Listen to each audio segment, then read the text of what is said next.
In 1963, NHRA officials stormed a Chevrolet garage, seized an engine, and declared it illegal. Not for cheating, not for drugs, but for being too powerful. This is the story of the 409W engine, Chevy's outlawed masterpiece, and the dark secrets that killed it. The Chevrolet 409W engine wasn't just a triumph of engineering. It was a magnet for controversy, tragedy, and corporate sabotage. Behind its roaring success lay dark stories of betrayal, danger, and a legacy stained by blood and politics. Why was this engine called a coffin on wheels? And what forced Chevrolet to kill its own creation? Here's the untold darkness behind the 409. In 1961, born from the horsepower wars, this 6.7-liter Fight 8 was created at a time when Chevrolet was obsessed with winning, and this engine was nothing but innovation ahead of its time. Led by Ed Cole, Chevrolet's chief engineer, later GM president, who pioneered the W block with a radical 11-degree valve angle. Built at GM's Flint plant in Michigan, the same facility that birthed the Corvair and later the small block V8. Interviews with retired Chevy mechanics reveal the 409 was notoriously hard to tune. The dual quads? Beautiful when they worked, but a nightmare if the sync was off. Why was this engine called the 409W? The answer lies in its unique design, a wide-angle valve setup that made it stand out from the crowd. This powerful engine was Chevrolet's bold answer to the muscle car craze, engineered to pack a punch on both the street and the track. With a radical W-shaped block, it breathed fire. But rivals cried foul. Was it too good? The 409 V8, which was featured in their full-size Impala lineup. But why take such a big risk with a massive, untested engine? Simple. Chevy wanted to give performance junkies a taste of raw, untamed power. And they did just that. By 1962, the 409 had made its mark on the muscle car scene. The base version of the engine already cranked out 360 horsepower thanks to its single Carter AFB carburetor. But Chevrolet didn't stop there. They quickly pushed the power to 380 horsepower, proving they were all about going bigger and bolder. With a 6.7-liter or 409 cubic inch V8, this engine wasn't just about horsepower. It was all about dominating with a massive 400 pound-foot of torque. The 409 came in two versions.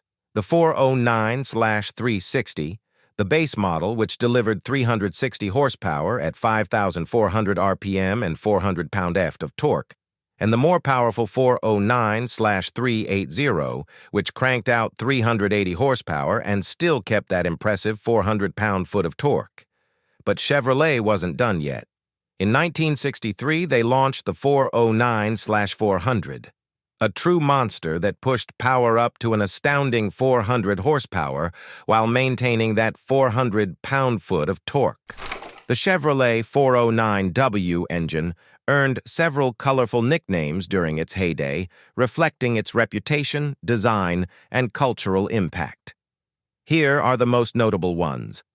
The Beast. Mechanics and racers coined this nickname due to the engine's raw, untamed power and its notorious difficulty to tune. The dual four-barrel carburetors required precise synchronization, and its high compression ratios made it a handful for amateur builders. You didn't tame the beast, you just held on and prayed. The Impaler, earned by the 409-powered Impala SS, which dominated drag strips and street races. The name played on the car's model, Impala, and its ability to humiliate rivals like Ford's 406 and Pontiac's 421. Don Nicholson's 1962 NHRA Winter Nationals win cemented this nickname. W motor, derived from its unique W-shaped combustion chamber, not wide, a design quirk of Ed Cole's engineering team. Enthusiasts and factory literature often used this technical shorthand. The W confused many. It actually referenced the valve angle layout, not the block shape. The Beach Boys bomb. immortalized by the Beach Boys' 1962 hit 409, which glorified the engine's power. The song turned the 409 into a pop culture icon, even though the band later admitted they preferred Fords. The song's engine-revving sounds were recorded using a 409-powered Impala owned by Brian Wilson's cousin. WidowMaker, a darker nickname used by NHRA officials and critics who claim the engine's power-to-weight ratio in lightweight cars like the Biscayne made it unstable at high speeds. The band amplified this reputation. Chevy fans argue this was Ford/Pontiac propaganda to justify the NHRA's restrictions. The Canadian Ghost. After GM discontinued the 409 in the U.S., Canadian Pontiacs like the Parisian and Grand Parisian kept it alive under names like Superflame 409. Enthusiasts in the U.S. smuggled these cars across the border, dubbing them ghosts of Chevy's band legacy. Z11 Secret Son. The rare Z11 427 variant, a bored and stroked 409, was nicknamed the Chevy that never was, due to its limited production and GM's efforts to downplay its existence after the racing ban. Each moniker tells a story. The Beast, raw power and mechanical rebellion. Widowmaker, corporate sabotage and rivalry. Beach Boys bomb, cultural immortality versus corporate abandonment. The 409's nicknames reveal why it's still debated today. Was it a hero or a hazard? Let us know in the comments. The W engine was built with a unique 11-degree valve angle, improving airflow and ultimately improving efficiency and performance. However, that was not the most powerful version of this engine.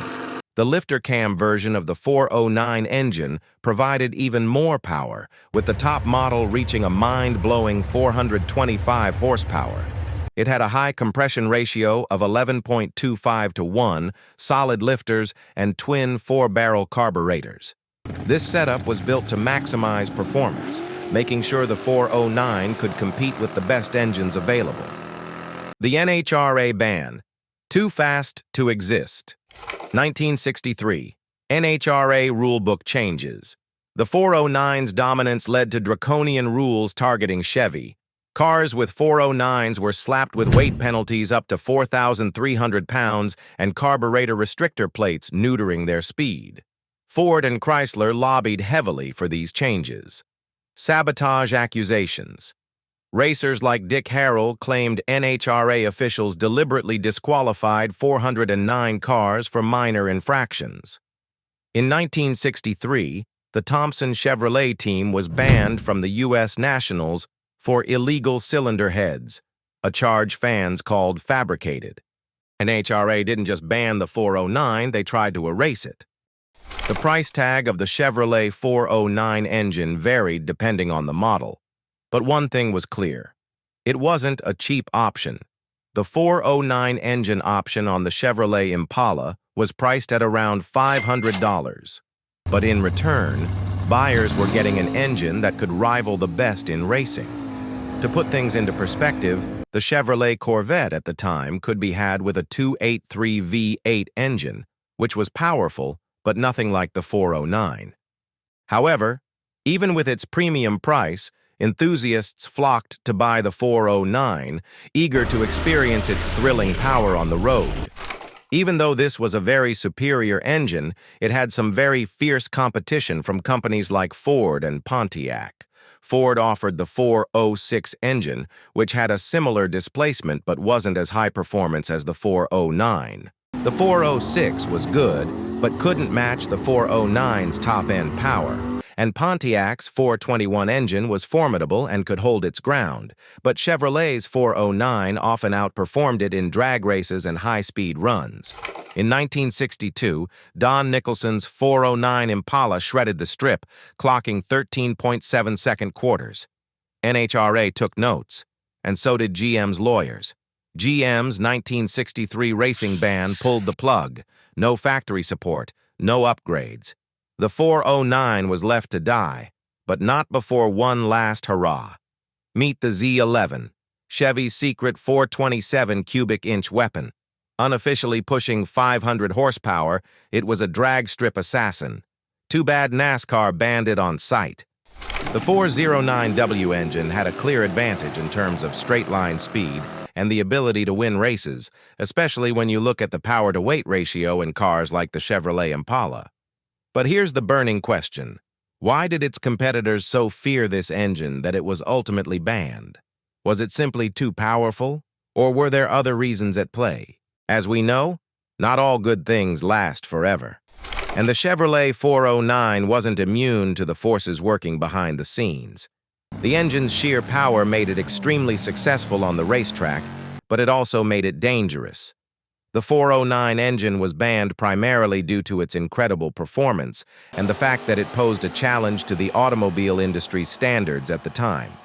The National Hot Rod Association and other racing associations saw the 409 as too powerful, and it started to be viewed as unfair, making it more difficult for other manufacturers to compete on a level playing field. But what made it so dominant wasn't just the performance on the streets. It was its ability to adapt in a variety of conditions, including drag racing, where it regularly beat competitors. One of the most famous cars equipped with the Chevrolet 409 was the 1961 Chevrolet Impala SS. This car, with its high-output 409 engine, became synonymous with muscle car culture. The Impala SS became a favorite of racers and enthusiasts who sought to conquer the streets with the unbeatable combination of power and style. Another famous car was the Chevrolet Biscayne, which also offered the 409 engine. While the Biscayne was a more family-oriented car, the 409 engine transformed it into a powerhouse on the streets. The WidowMaker reputation. The 409's torque made it a handful for inexperienced drivers. In 1962, a Los Angeles street race ended in disaster when a 409-powered Biscayne flipped at 110 miles per hour, killing 2 teens. Newspapers dubbed it the WidowMaker, and Chevy dealerships faced lawsuits. In 1964, amateur racer Jim Clark lost control of his 409 Impala during a qualifying run, crashing into a crowd. The incident fueled calls for the engine's ban. Chevy quietly pulled 409 ads after the crashes, but the nickname stuck. By 1964, the Chevrolet 409 engine mostly carried over from the previous year with no major changes. However, a big shift happened when the 425 horsepower version was discontinued towards the end of that production year, marking the start of the engine's decline. In 1965, Chevy offered just the 340-horse and 400-horse variants of the 409, and by mid-year, the 409 was completely phased out, replaced by the new 396 V8. This transition marked the dawn of a new era in muscle car power, with the 409 slowly being seen as outdated compared to the newer, more advanced engines. Over its 5-year run from 1961 to 1965, more than 15,000 Chevrolet 409 V8 engines were produced. About 9,000 of these ended up in Chevrolet cars, while the remaining 6,000 were sold as crate engines through Chevy's parts department.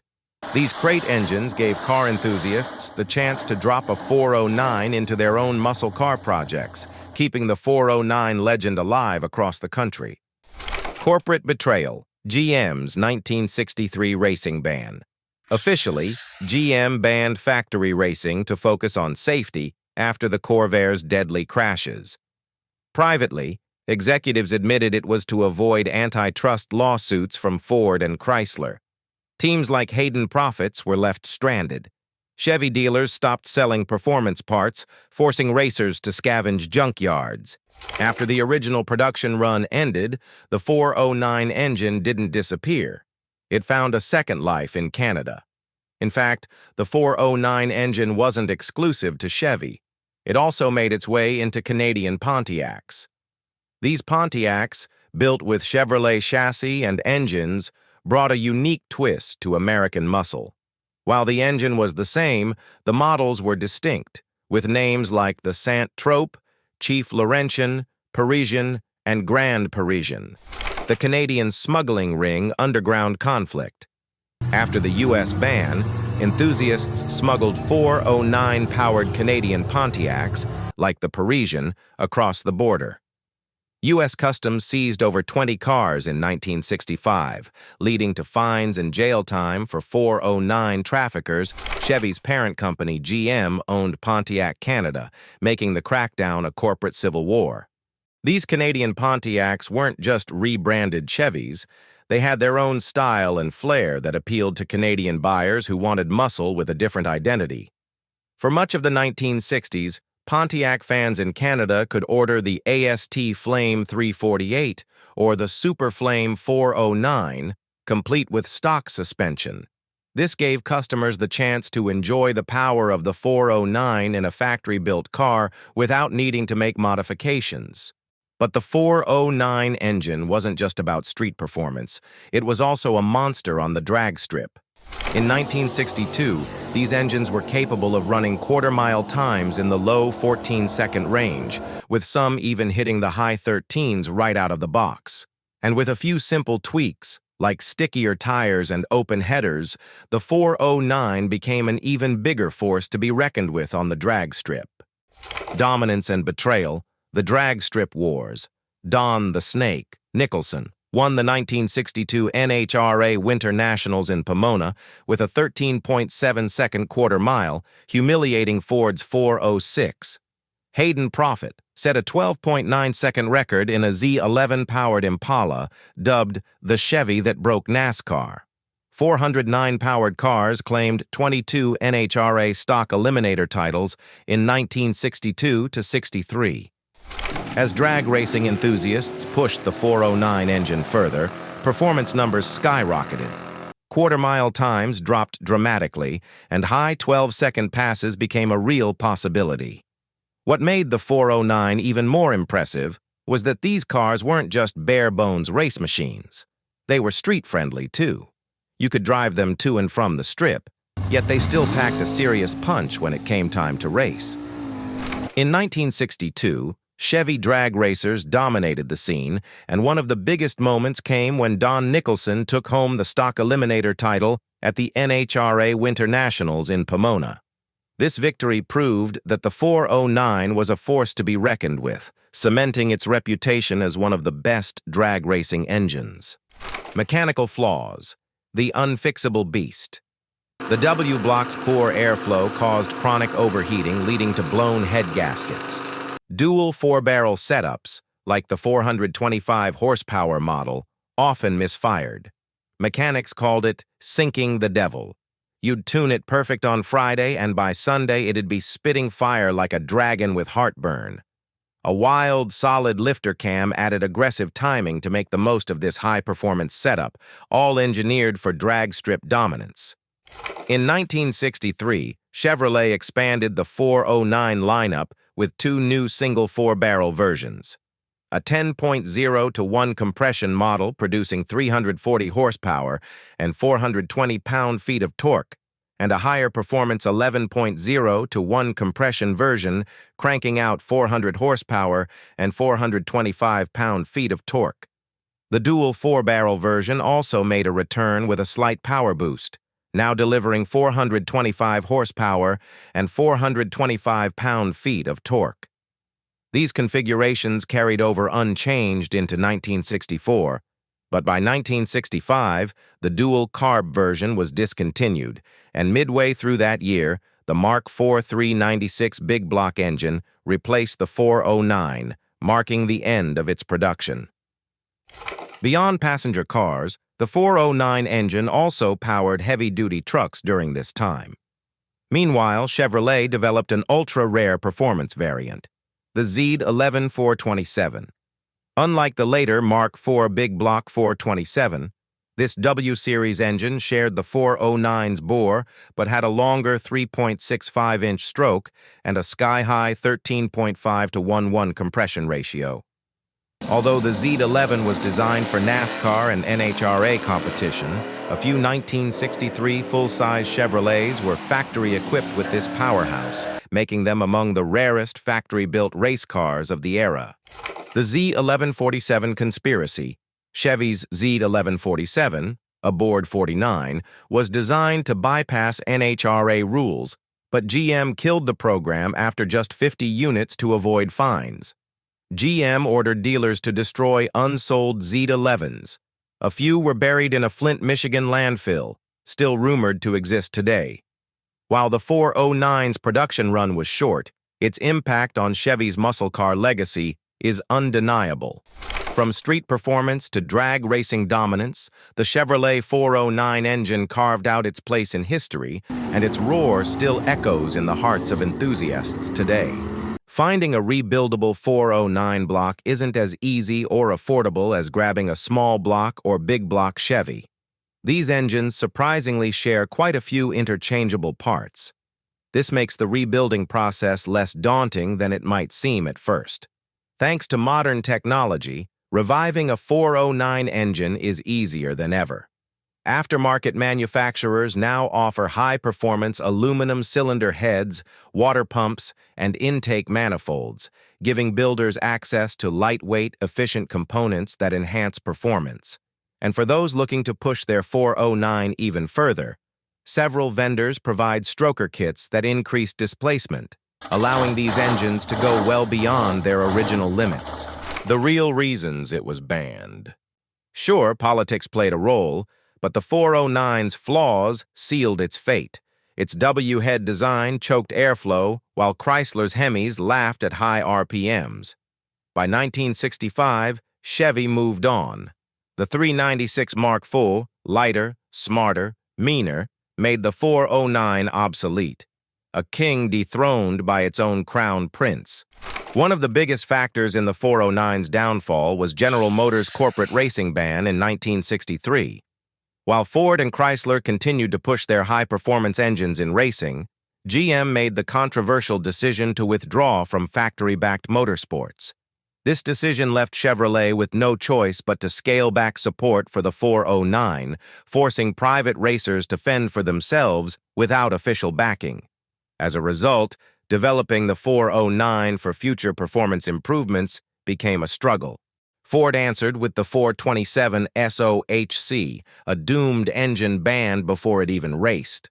But behind closed doors, GM was already sabotaging its own king. In 1963, GM banned factory racing, not for safety, not for ethics, but to avoid a PR disaster after the Corvair's deadly crashes. Chevy's 409 was left to die, betrayed by its own creators. The Chevrolet 409W engine became a legend thanks to the drivers who harnessed its raw power to dominate drag strips and humiliate rivals.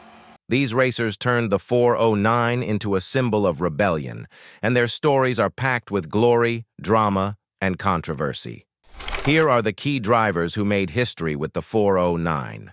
Don the Snake Nicholson. Nicholson's 409-powered Impala SS shocked the racing world by clinching the stock eliminator title with a 13.7-second quarter mile, demolishing Ford's 406-powered Galaxies. Nicholson's lightning-fast reaction times earned him the nickname the Snake. The 409 wasn't just fast, it was angry. You could feel it wanting to tear the tires off. Hayden Proffitt's Z1142 7-powered Impala, a bored and stroked 409, ran a 12.90-second quarter mile in 1963, making it the first factory-stock car to break into the 12s. Proffitt's dominance forced NHRA to reclassify the Z11 as a superstock, effectively banning it from amateur races. His car, nicknamed the Chevy that broke drag racing, is now in the NHRA Museum.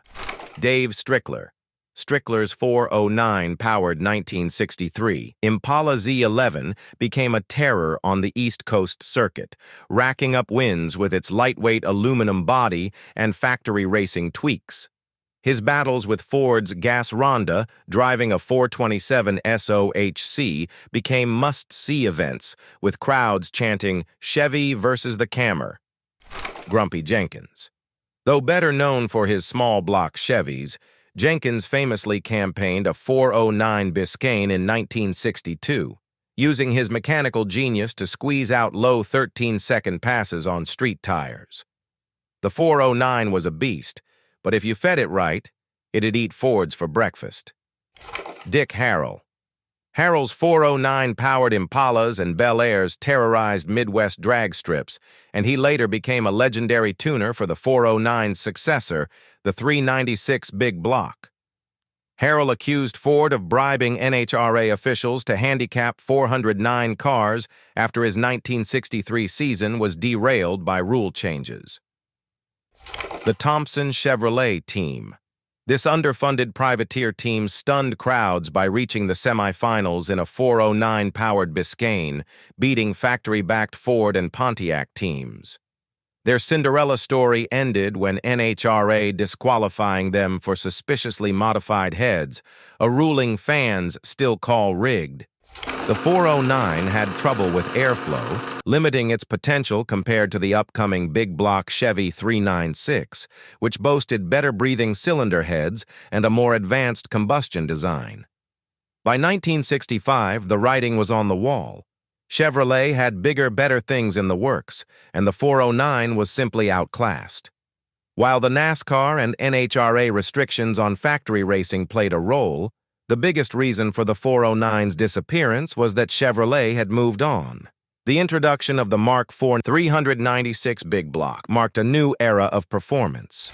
Environmental backlash. By 1965, the 409's gas-guzzling image clashed with rising emissions laws. Insurance companies blacklisted 409-powered cars, doubling premiums. Chevy was caught bribing EPA officials to delay regulations, but the 409 still died as the clean air era began. The 409 remains a powerful symbol of Chevrolet's muscle car legacy, even if its time in the spotlight was brief. From drag strips to rock songs, the 409's legend endures. The final twist, a legacy of rebellion. The 409's story is a Greek tragedy, a hero killed by its creators. Yet its dark past fuels its myth. Enthusiasts still ask, what if GM hadn't betrayed it? Could the 409 have outrun the Hemi?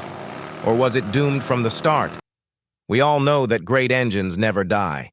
They are reborn. Today, the 409 lives on. Aftermarket heads, stroker kits, even a 500 cubic inch crate version. But finding one? Good luck. Only 15,000 were ever built. This is Paul from Rare Car Stories. Catch you next time.